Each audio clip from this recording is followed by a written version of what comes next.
پیغمبر علیه السلام مبارک فرمایي چې کله پر چا باندې مشکل راغلی، فاقه راغله، لوږه راغله، تنګدستي راغله، فقر راغلی، دی راولاړ سو دا خپل عذر دا خپل مجبوري و مخلوق ته کښېښوله، مخلوق ته یعنی انسانانو ته.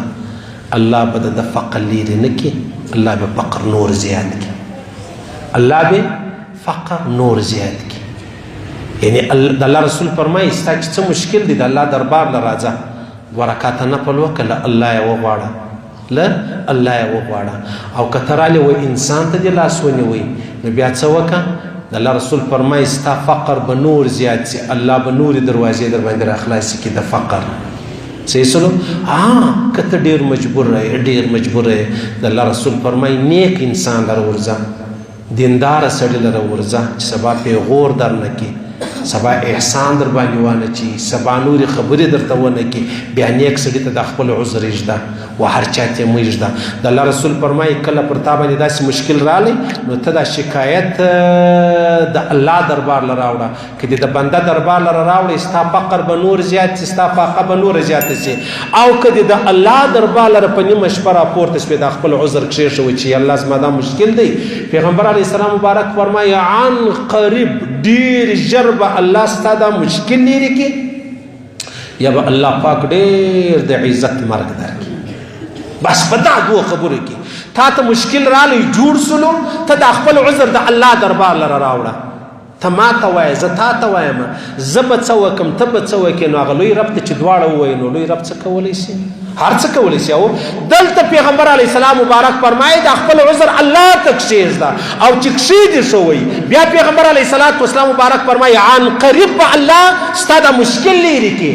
او که دا مشکل د لرې کېدو نو الله پاک به تا ته د عزت مرګ درکړي. ډېر خلک ستا د لوی لوی مشکلاتو د بې عزتۍ و د ناجوړۍ سره مخامخ دي، نو دوی غواړي چې یا الله زما دا مشکل لرې سي، که دا نه یا الله ما ته د عزت مرګ راکړه. څومره ډېر خلک سته که نسته. پیغمبر علیه السلام مبارک فرمایي موږ ته ګورئ دا صحیح حدیث څه درته وایم. د الله رسول فرمایي موږ ته خو د مرګ ډېر ځغلوه، موږ ته له مرګ ډېر ځغلو، بیا هم مرګ راشي موږ ونه شي، بیا هم مرګ تر ما او تا ځان راورسوي. د الله رسول فرمایي دا رزق و مرګ دواړه په سړي پسې منډې وهي، دواړه. لکه مرګ سړي له راشي ورته ودرېږي دی واخلي، دا رزق هم د ده دپاره دغومره په منډه په ده پسې ګرځي تر ده ځان رسوي. د الله رسول فرمایي تر هغه ساعته الله و هغه ساکشه ته مرګ نه ورکوي چې چې ورله لیکلي دي هغه د خوړلي نه دي، هغه دله رارسېده دا ساعته الله مرګ نه ورکوي. دا رزق په انسان په دا صحیح حدیث دی. پیغمبر علیه السلام مبارک فرمایي دا رزق په انسان پسې داسې ګرځي لکه مرګ. مرګ ما ته پیدا کولی شي، دا رزق ما ته داسې ودرېږي. پیغمبر علیه السلام مبارک فرمایي کله چې تا ته مشکل رالی بیا ته رالې تا له بنده دا خپل مشکل پټ کوي و الله ته دې پیش کوي و الله ته دې کښېښوي. د الله رسول فرمایي الله به له غیبه د یوه کال رزق و تا ته په عزت باندې درکوي.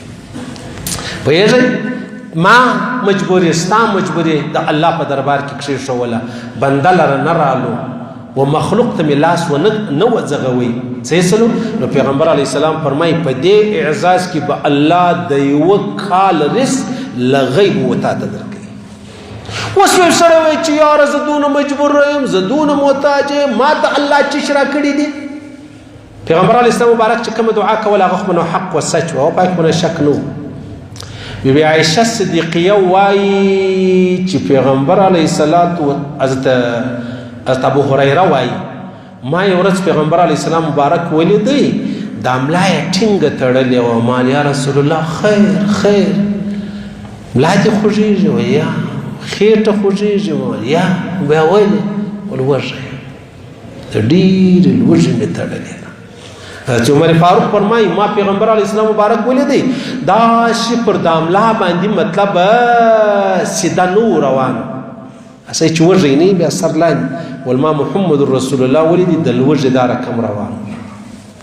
اوس که ته وایې چې یا نو الله ما ته چش را کړی دی، تا ته چش نه دی درې، تا ته ایمان نه دی درکړی، تا ته انسانیت نه دی درکړی که ته وایې چې یا خامخا دې پلانې ته دونه ورکړي دي ما ته دونې نو الله رب العزت پلانۍ زنانه پیدا کړي ته نارینه پیدا کړي که اوس ته دا وایي یا الله زه به دې زنانه پیدا کړې وي یا الله زه به دې نر پیدا دا کېدلی شو دا خو نه ده خبره ته دا خپل عذر د اسلام او د شریعت په چوکاټ کې الله دې خپل دربار ته متوجه کړي الله پاک دې د خپل درباره موږ ته هر مشکل را حل کړي الله رب العزت له خپل درباره موږ د دنیا غنیان کړي الله رب العزت له خپل درباره موږ له مخلوق مستغنیان کړي الله رب العزت مې ویل اوریدل قبول منظور وګرځي الله رب العزت خپل احکامات د جناب نبی کریم مبارک صلی الله علیه وسلم طریقې را نصیب کړي الله دې له بدې ورځې وساتي الله دې له مشکل ورځې وساتي الله رب العزت د ازمشتي په وطنو کې کوم ستړي راغلي دي دغه ستړي دي الله لري کړي الله دې پر دې تور مشتمرګ راکړي چې موږ مرو دا وای لا اله الا الله